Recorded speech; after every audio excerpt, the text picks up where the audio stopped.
Well, good afternoon. It's 4:30 here in Cincinnati, and we are on our final session, chapters 15 and 16.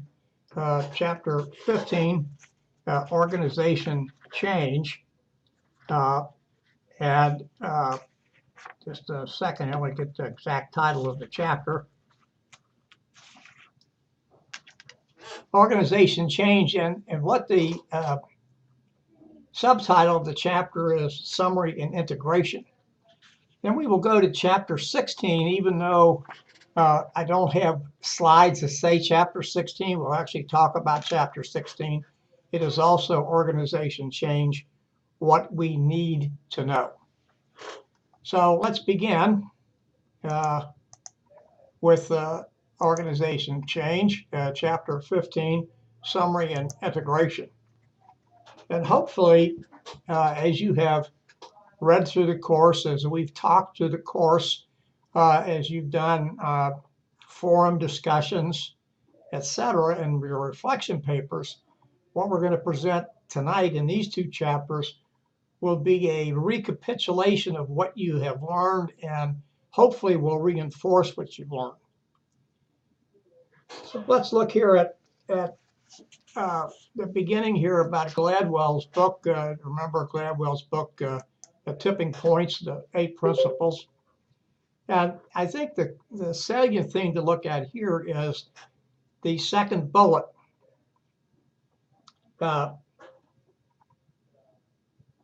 Find the connection.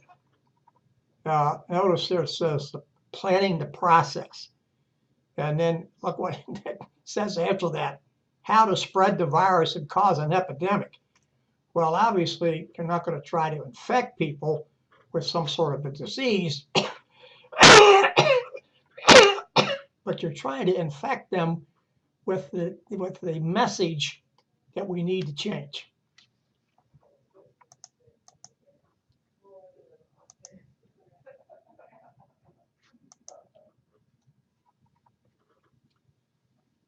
Notice here what he continues saying is that you have to find the few, those connectors, and make sure that the change message that's being delivered. And remember, we talked earlier that the message needs to be delivered in a number of different ways.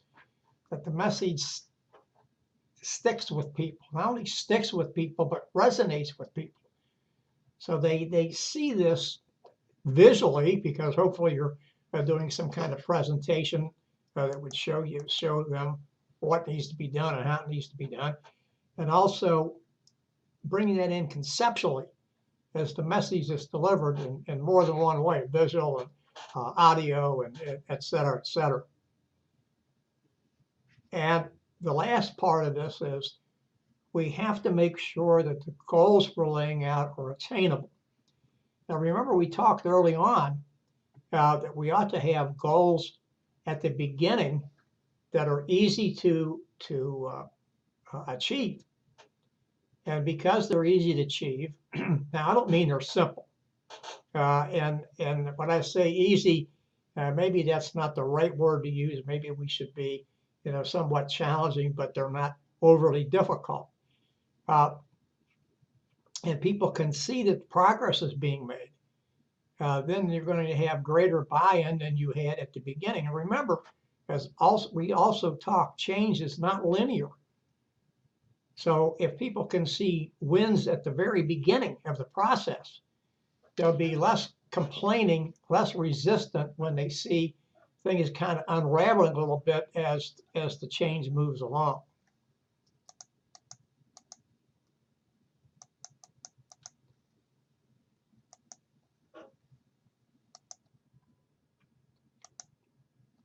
Now, here we're talking again about the phases we've talked about before: pre-launch phase, launch phase, post-launch phase, etc.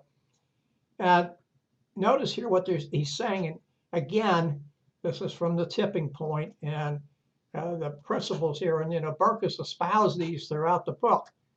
Tell a story, but the story has to be something that is more than just an ordinary type story, as we saw earlier in one of the chapters. I believe it was chapter 13, about how leaders tell things. You tell something that's visionary, and that people can begin to relate to. Again, tell it in many different ways: audio, video, whatever it happens to be, bulletin boards, posters around the organization, etc. And then again, get those few people that you need, not so much to be the change agents, maybe they can be many change agents or sub-change agents that help them buy into the process and help them support the designated change agent.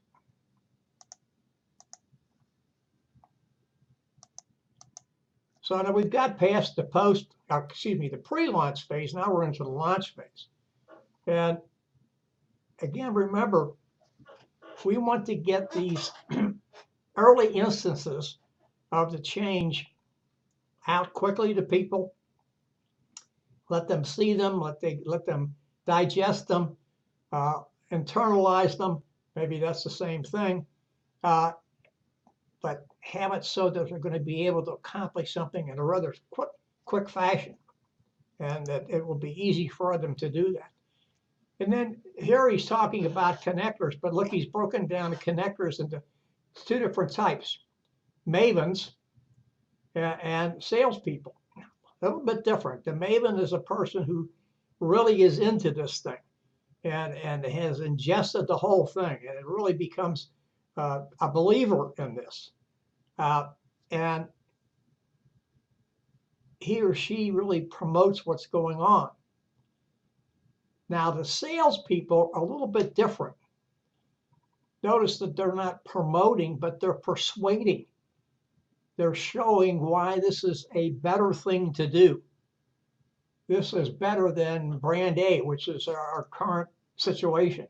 We're going to go to brand B, which is going to put us in a much better position, internally and externally. And remember, we have to be doing two things at the same time. We have to show the people, employees, followers, that things are going to be better internally and externally as well.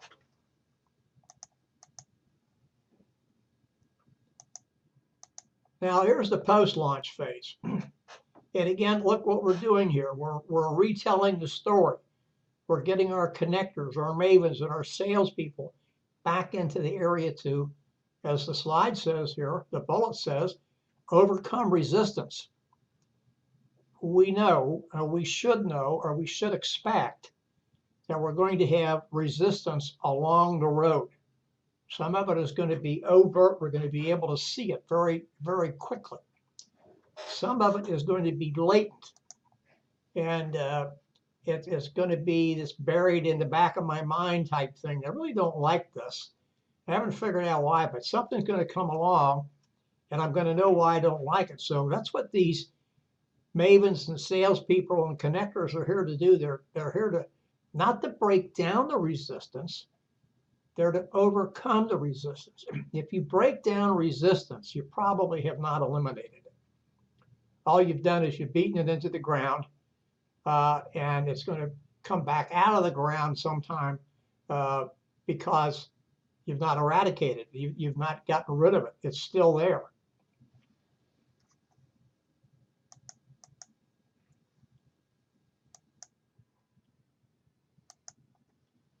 Remember, as we talked about, as the first thing says here, unanticipated consequences.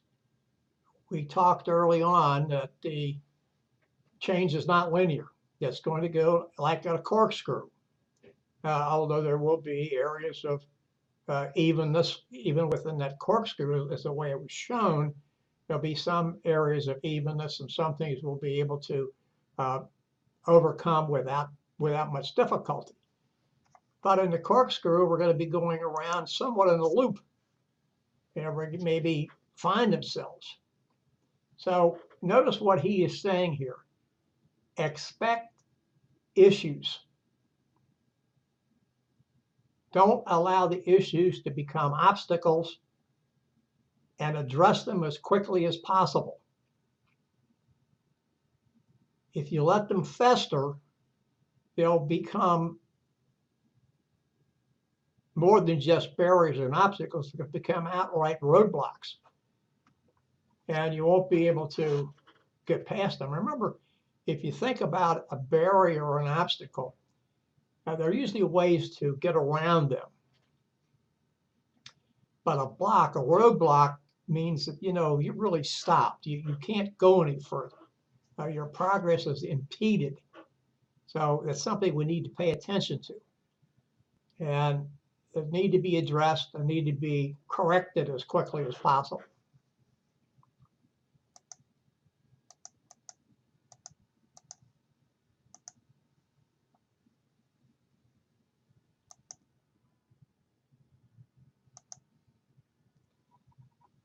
Now, here is we're going to apply the principles of the tipping point. And here we have key questions. Notice for the external environment. Actually, I would say that is not so much key questions for the external environment, but key questions from the external environment. What are they asking us? What are they telling us? Now, of course, telling is not a question. It's giving you a statement. But there will be some asking. There will be some telling. What do they expect? What is it they're looking for? What is it we have to do to satisfy their needs or wants or both? Notice down here we're talking about a nonprofit. Is what we say we do still relevant?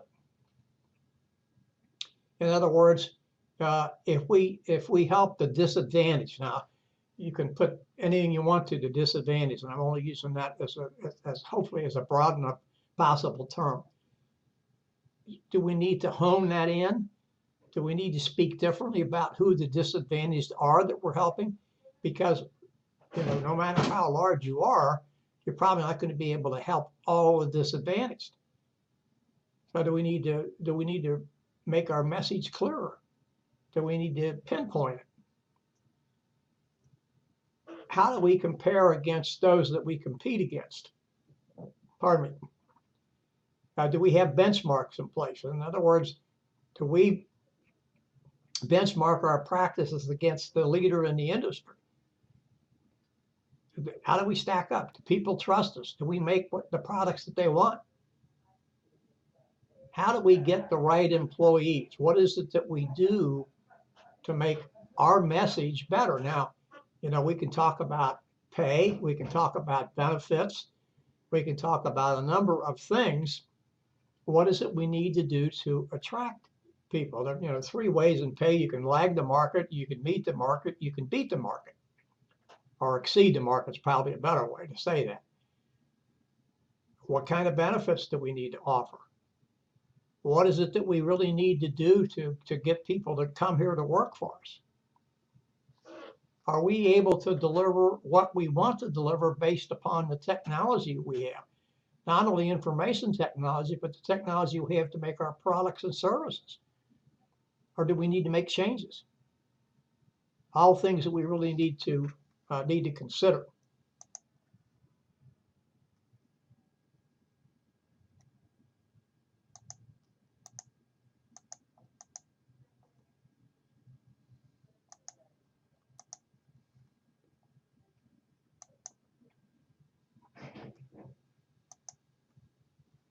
Now, again, we're back here talking about the key questions. Is change necessary? Is it really what we need to do? Then, if we get an answer that yes, change is necessary, are we ready to change? And if we are ready to change, how quickly can we do that? And then finally, does our change have to be radical, or can it be over time? Now, I would suggest to you that if you are asking these questions and you come down here to this 3rd question, you probably are not going to ask that, or you're not going to ask that evolutionary type thing. What you'll ask is something a little bit different. Can we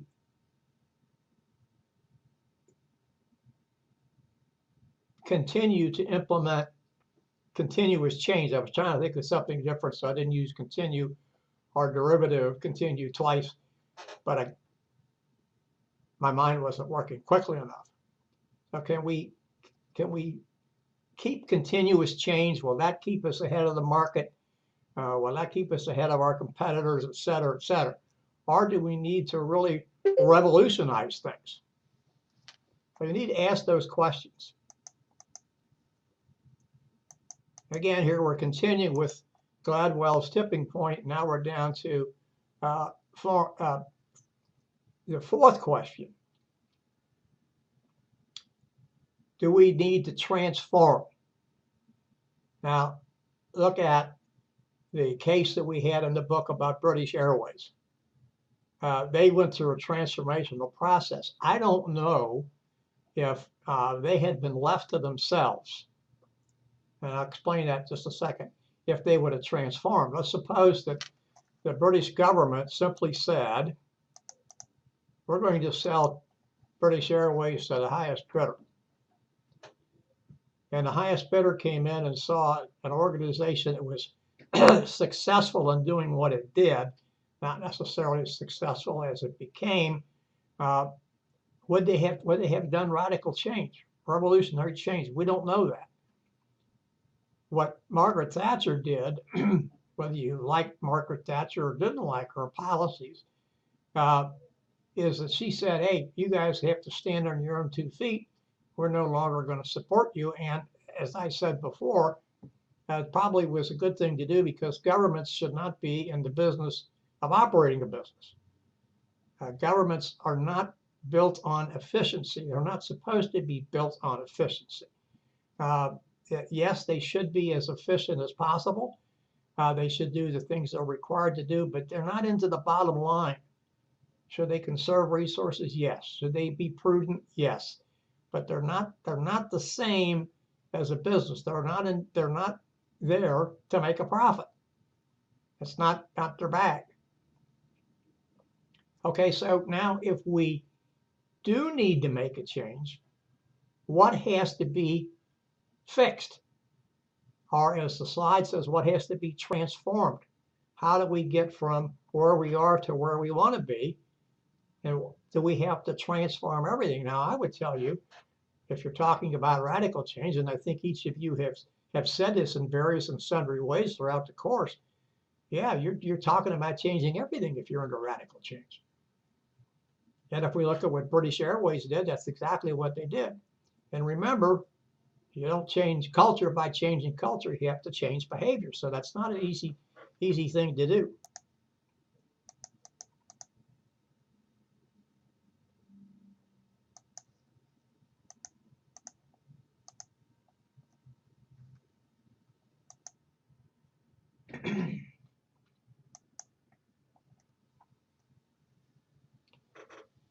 We have to apply what we've learned to all the phases: pre-launch phase, the launch phase, and the post-launch phase. Now, a question should arise: what have we learned in the pre-launch phase?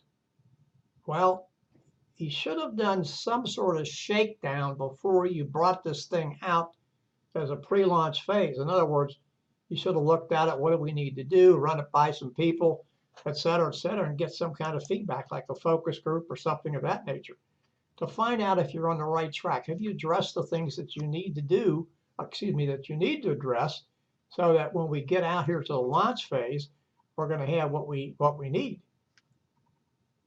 And then, of course, we need to think about the open systems theory and the differences between continuous and discontinuous change, or between evolutionary and revolutionary change. Remember that one is going to be radical, and most people are not ready for radical change. It doesn't come to them in the thought process. And I think most people, when I say that, I can include most probably everybody in the class, and that's not meant to be demeaning. You're taking us out of our comfort zone and going someplace else. And that journey is unknown, so it's going to be fraught with danger.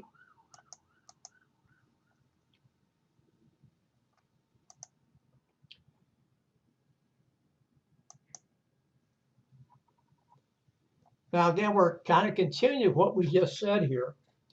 And we need to understand level differences. Remember the levels, if we go back to a level, individual, group, or team, and then the organization as a whole, or a larger system as at Berkstein. Remember, this is a big thing here. We change behavior before we change this, the cognition part, the thinking part. This measurement, we have to measure what we've done. We have to be able to know if we've been successful. And this gets us back to the alpha, beta, and gamma change that we talked about some chapters ago. Content versus process. Remember, process is what we do, and in some cases how we do it, but content is the thing that we're doing. So are we going to protect the process and neglect the content? Hopefully not. So we have to make sure that that's addressed. It's the content that we want delivered. It's just the change itself, the picture, the vision, and the process may not be right. We may have old processes that won't do that. So we really have to investigate the process here. Now, I'm not denigrating process, don't misunderstand me. That's gotten most companies where they are today. But we have to stop and think about, is that what we're doing? Are we protecting something that's not going to let us move, or not going to let us move in the direction in which we want to move?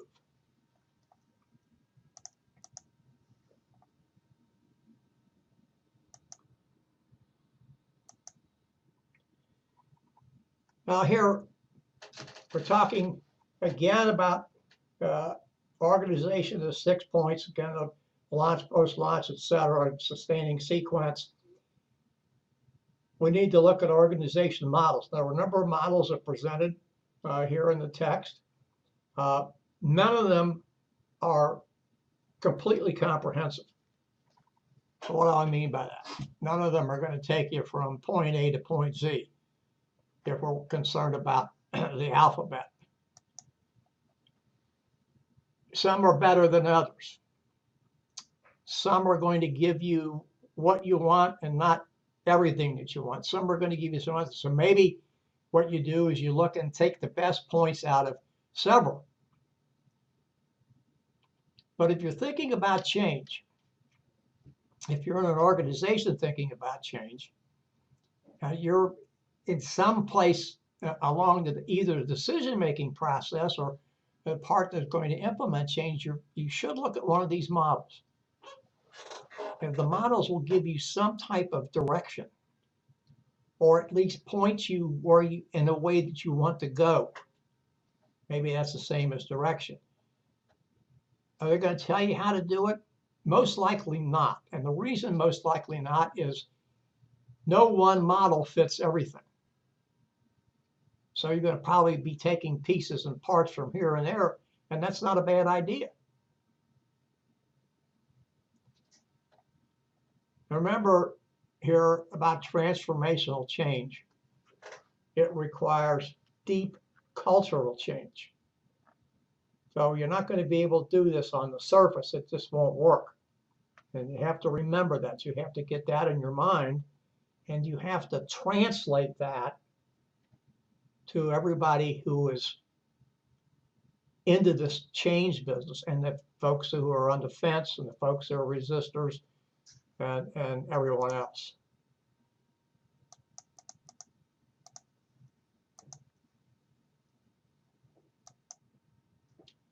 Now, here he being Burke, brings in a successful process of organization change. He talks about O'Toole's 1995 work, Leading Change, and there's some commonalities.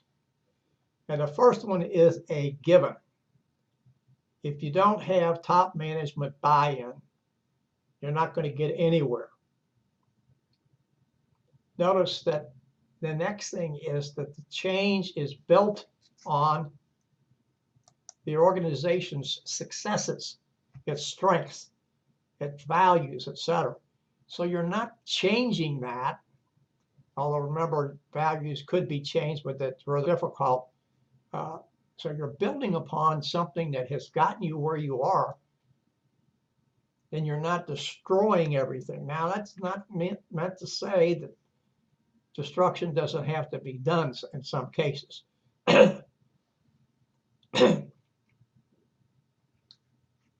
Notice here the next thing, the mechanics, how we're going to do this is not driven from the top. Folks that sit in the corner offices should give us this big picture and say, this is what we want to do, and we want to get from point A to point O, for instance. And here's the broad layout. But they're not telling you you have to do this way and this that way and something else some other way. And hopefully they're getting some thought and feedback from the folks that are going to actually implement the changes. And the change was whole in nature, it was not piecemeal. Piecemeal change probably will not work.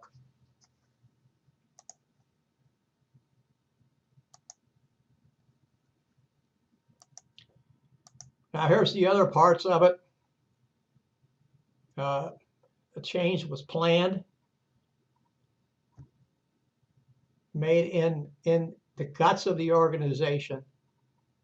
Notice this next one, and this is difficult because it says it was approached from a stakeholder viewpoint. Now, here's what I'm saying is difficult. Stakeholders are more than stockholders. Stakeholders are governments, they're the operating environment, they're suppliers, they're vendors, customers, employees themselves. Of course, that's internal, but there's a number of things that make up a stakeholder. So are we changing it for one stakeholder or for the many? And then finally, the change became ongoing.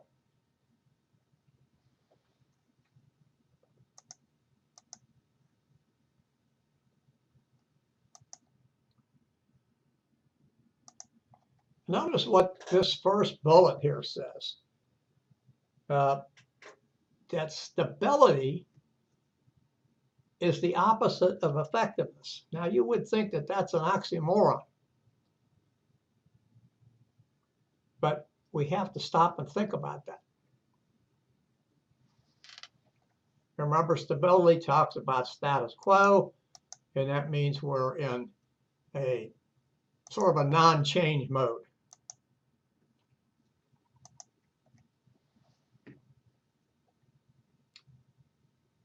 Now, here he's again continuing the work of Lawler and Worley,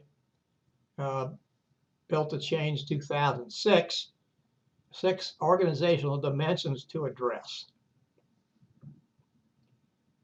And I don't want to go over each one of these because I think that you can think of them yourselves and you can come up with some pretty good thoughts on your own as to what these things mean. But there are a couple that I do want to point out, at least to me. Organization, design, and structure. Really have to stop and think about that. What is our structure? What's going to happen once we change? Are we going to be able to accommodate what we want to do? And I also want to talk about human capital. That is very important. I don't know if I've used this statement in the course or not. And if I have, I don't apologize for using it again. And that is human resources. Our employees, they're the most expensive resource that you have, but they're also the most valuable.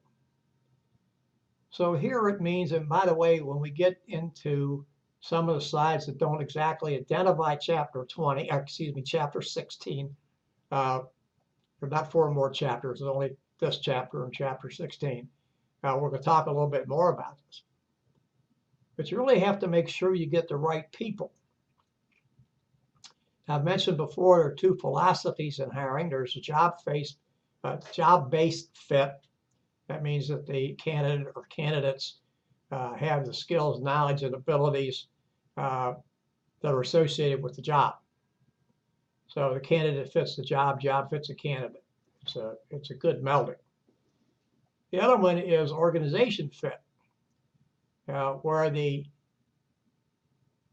employer is looking for someone who fits the organization. And what will happen a lot of times is a person will apply for a particular job and the organization said, well, we don't really think that you fit this particular job, but we think you fit the organization. And maybe they say, well, we want to keep you on file. We'll get back to you in 3 or 6 months. Or we have another job we think you would be interested in, et cetera, et cetera. So because that person's values coincide with the organization's values. And so it's a good fit that way.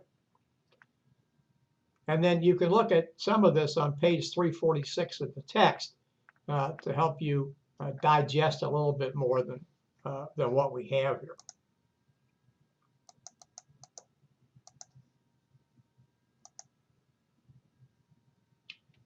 Now, here we come to chapter 16, even though it doesn't say chapter 16. This is organization change, what we need to know. And here Burke is laying out a list of future research needs. That what he is saying is that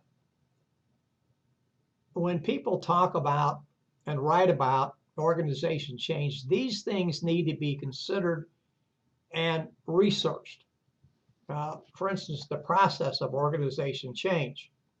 I think as we look through the book, and I use the term look, and then read through the book, I don't think we've seen the process of organization change. We've seen a lot of talk about organization change and what works and congruences and things of that nature, but we're really not looked at that. Rewards, how do rewards fit into change? How are rewards used to foster change, to implement change, to get people to buy into change? And I would add something else to that, and that is, do we really need to reward people for change, to embrace change? Do we really need to reward them? Now, let me stop and say to you, each person that you're talking to has a job. The person understands that the organization has to change, and maybe his or her job depends upon the change. So do we have to reward them with something else to entice them to embrace this change? I don't know the answer to that, but I think it's something that needs to be investigated.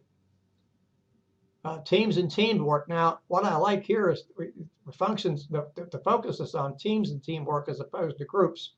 I don't think you have groups working together in organizations in a formal sense. Yeah, you could have an ad hoc group or something like that that comes together to meet to address a certain situation or issue, and then once that's resolved, they go back where they've been. Organization size. I don't know what Burke is really saying here, and I've not thought a whole lot about it, but is he saying that in some cases organizations are too large to change? If you look early on, he talked about organizations that were originally in, I forgot what group he said, in the stock market so many years ago, and then I think the only one left is General Electric. General Electric is a very large company, and it's been reinventing itself in a way. It's gotten rid of things that it doesn't consider to be core competencies any longer. Its financial arm is either gone or it's going to be gone, things of that nature. So I think that has a lot to do with it. Certainly organization performance is very important, because if the performance isn't very good for whatever reason, or isn't what it should be for whatever reason, it's probably going to be difficult to affect change.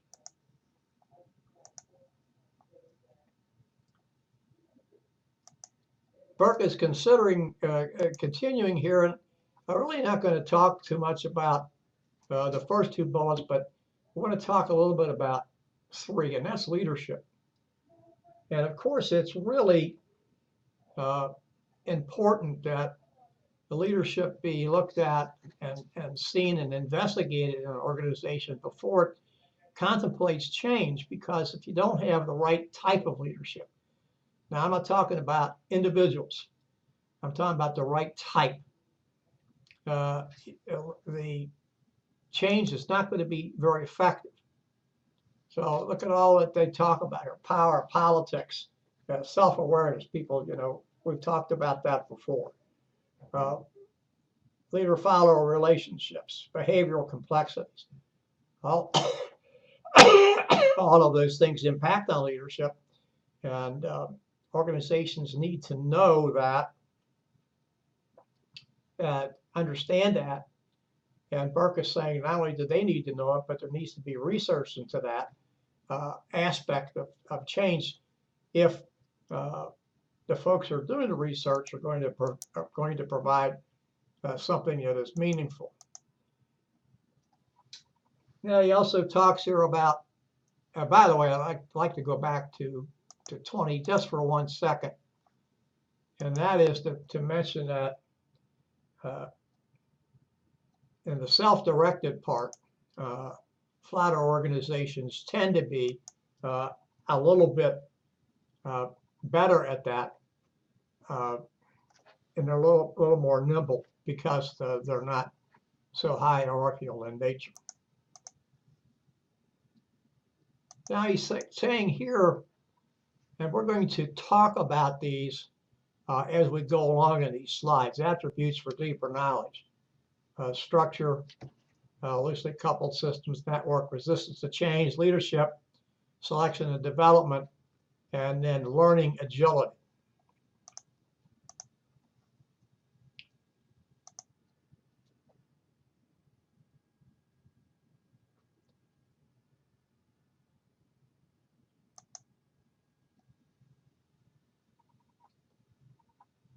Now, in this particular slide, we're talking about resistance. What Burke is talking about here is that when it comes to resistance, there should be a rational approach, focus on problem solving, turn resistance around into positives. Now, we've talked about that. That's what using this resistance as a resource. Now, we've talked about this in the past, sometimes overtly, sometimes covertly in this. But the reason I like to use the term a rational approach is that we have to assume, and I know there are problems in using that word assume, but we have to assume that people who are resisting change are resisting change based on some type of belief or fact, that they think is a fact, or some deep-seated value that they have held for a long period of time. And so if we approach resistance along that path, it falls into the rational area. And that means that we can address these issues, facts that they think that they've held, et cetera, these beliefs, in a rational manner. And we can not only address them in a rational manner, but try to solve them in a rational manner. So here we could take those and turn those into positives. Now, if you have the people who are, to use the term, againers, or against everything, you probably aren't going to be able to use the rational approach with those people because they don't know why they're against everything. They're just against everything because. And there is no answer for because. It's just that way because. So that's going to be difficult, but you still all you have to meet that resistance head on. You can't subvert it. You can't try to go around it. You have to address it head on because otherwise it'll be left to fester and then it'll come back to haunt you at a time and in ways that you don't want.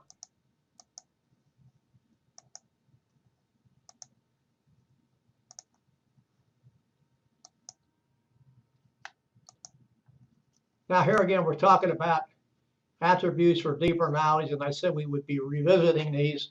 And as you can see, Burke has come back to them, so we're again talking about them. I'm not going to go over this slide again because we've sort of talked about them a little bit in the previous slide, and we'll get to learning agility a little bit later.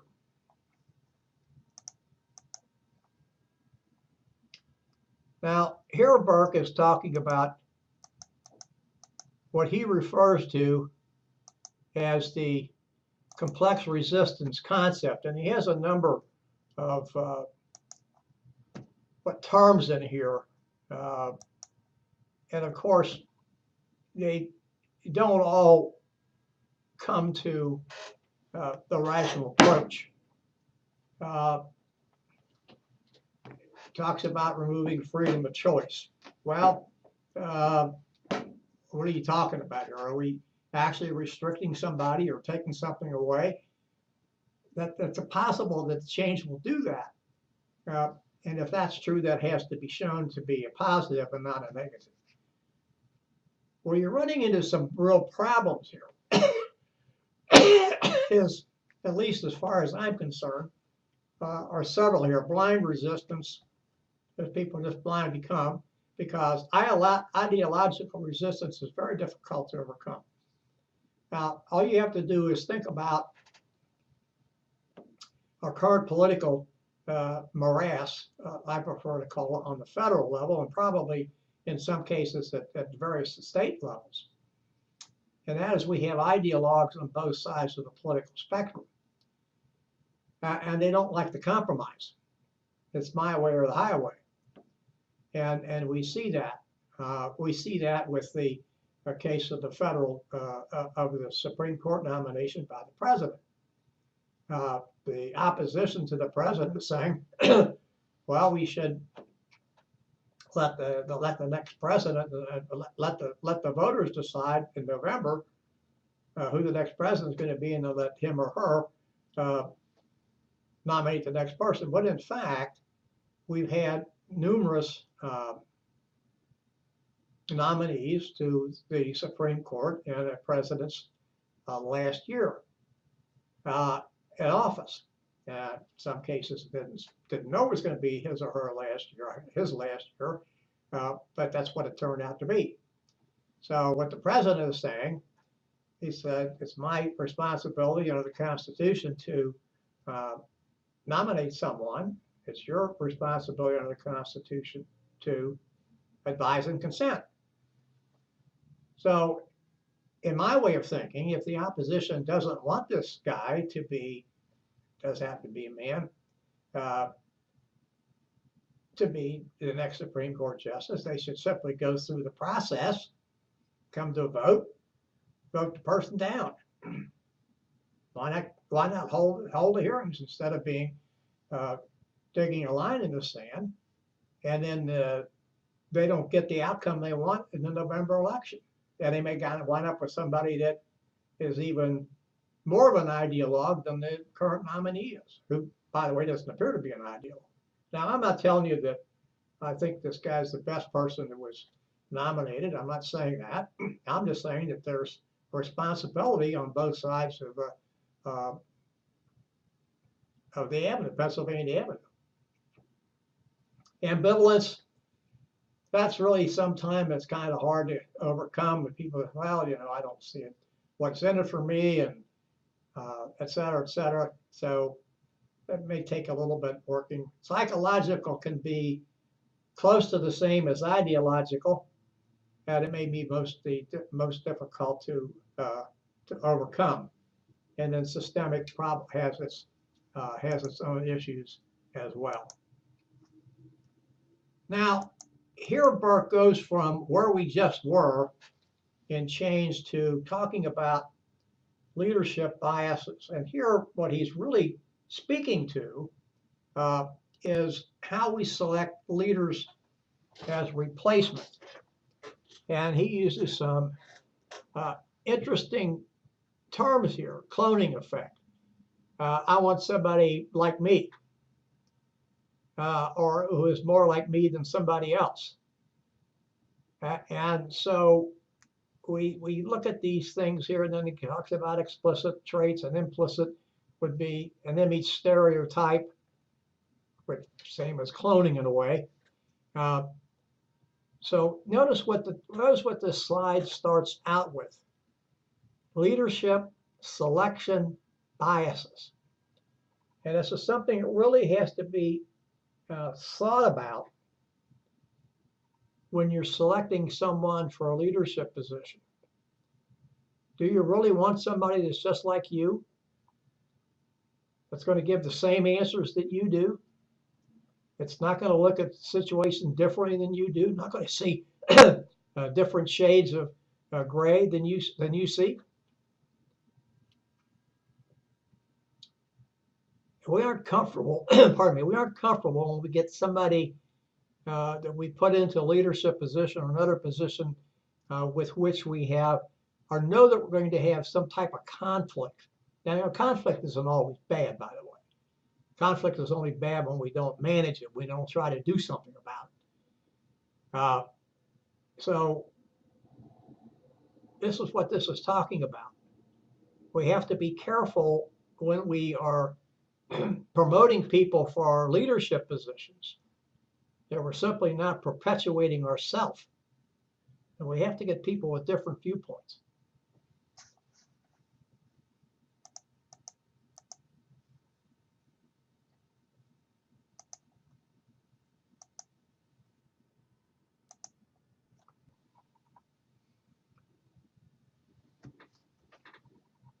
This is a self-rating exemplar.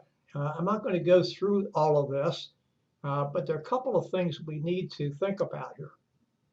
Promoting achievement is certainly one. We want to not only promote achievement, we want to extol achievement. We want folks to see when someone has been successful at doing something that was needed to be done. I don't want to talk too much about managing interfaces, but I do want to talk about evaluating subordinates. One of the most distasteful tasks that anyone has is to do a performance appraisal. Now, I say distasteful because it takes time if you're going to do it properly. It's not something that you can rely on what this person did last week or the week before. It has to be, depending upon your rating system, most tend to be annual. It has to be through the whole period of time.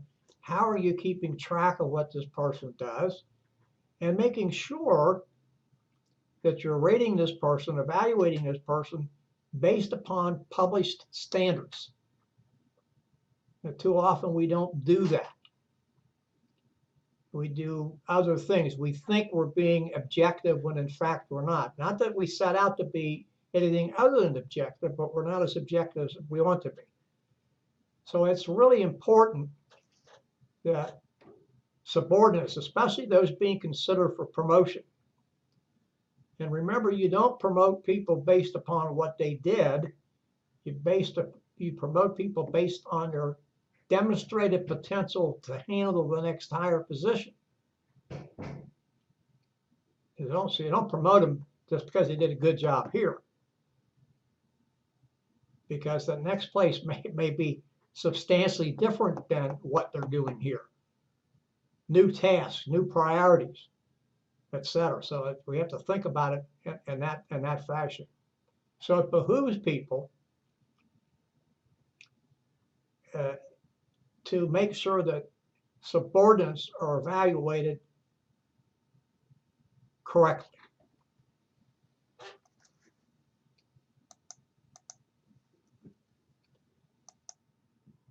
Leadership variables. We talk here about climate.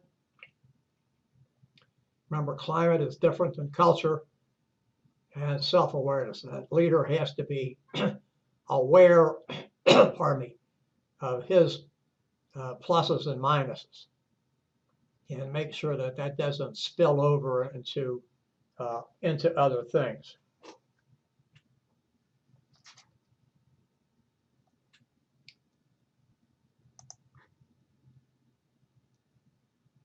Pardon me just a second. I need to go back and look at a slide here.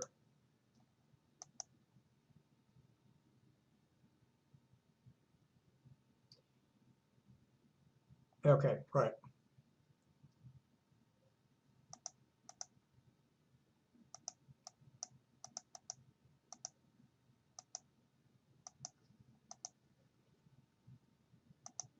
Very important, and by the way, we can see this in the text. There's a couple of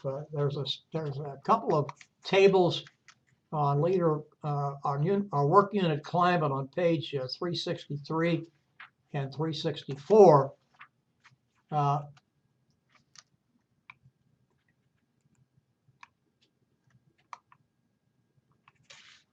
then we want to look at the phase program of leadership development on page 369, table 16.3. I just point this out to you because I'm not going to go through the table, but I definitely suggest that you look at the table because it's very important. The first thing we have to realize here, and this is that I want you to make sure that you get this point across and you keep it in your minds, because people tend to interact with these, interchange these. Development is not training. Training is teaching you how to do a specific job. Development is developing you through a whole series of jobs, positions, etc. It's done through education. It's done through mentoring. It's done through coaching. Done through counseling. It's done through a number of other venues, but it's not training. We have to look at going through these various types of development. If someone gained experience, have they gone through these development courses, and we put them in positions so they took the knowledge learned and were able to put it into practice. And then did they learn from that experience? And that gets us down to this third bullet, which I kind of made from speaking to the second one, knowledge and expertise. We learned from the course that we took. We learned from the books that we were given to read, the articles, the magazines, etc. And then we went out and took what we learned and put it into practice. So that we gain experience, that we become an expert from that based upon the book learning, if for lack of a better term, and then the experiential learning.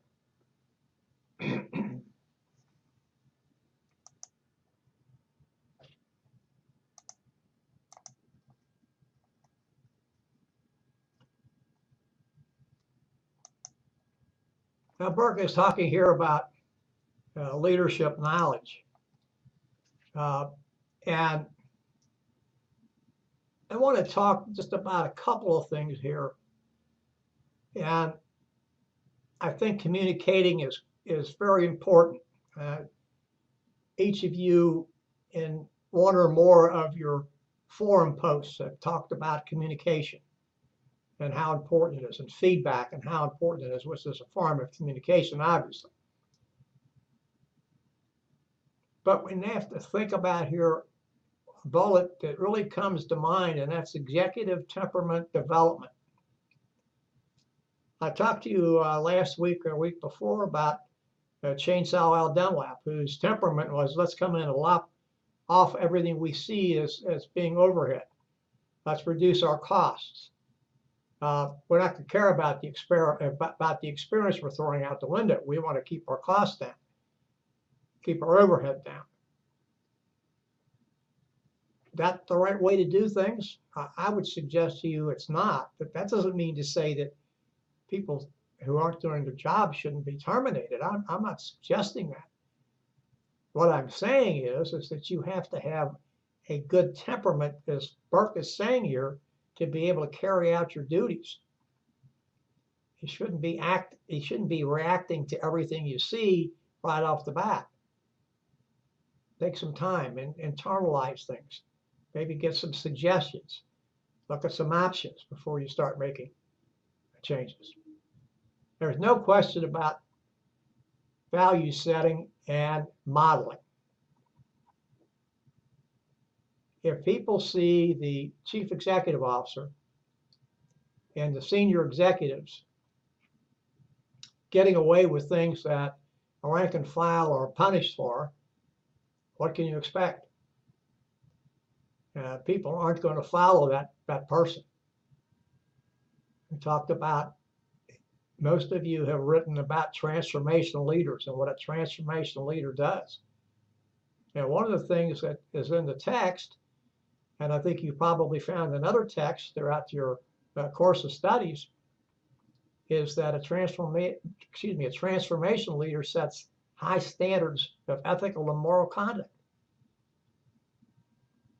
And people like that. They aspire to that. They want to follow that. So that's what we're talking about, value setting and modeling.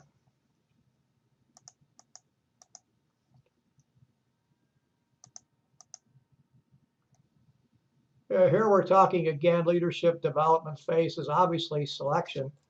They're going to select the people that you want to be there.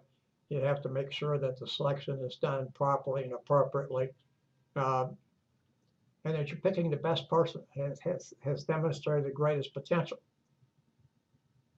Make sure that once you're selecting that person, are persons that the opportunities for them to move up in the chain of command, if you will, are available to them. They're not shut off. You want to have people who are continually learning. And the value of learning has to be uppermost in people's minds. They have to understand that I'm going to progress if I learn.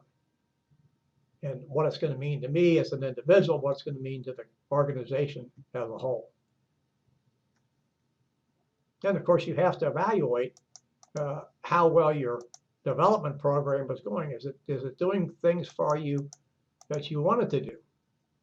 Are people being able to advance the way they're supposed to be able to advance, and they're able to bring forth the things that we want them to bring forth? Learning agility. It is both speed and flexibility, both cognitive and behavioral. And it's important to remember that behavior, as we said before, will precede the cognition. So we want people to be able to learn quickly, but we want them to be flexible at the same time.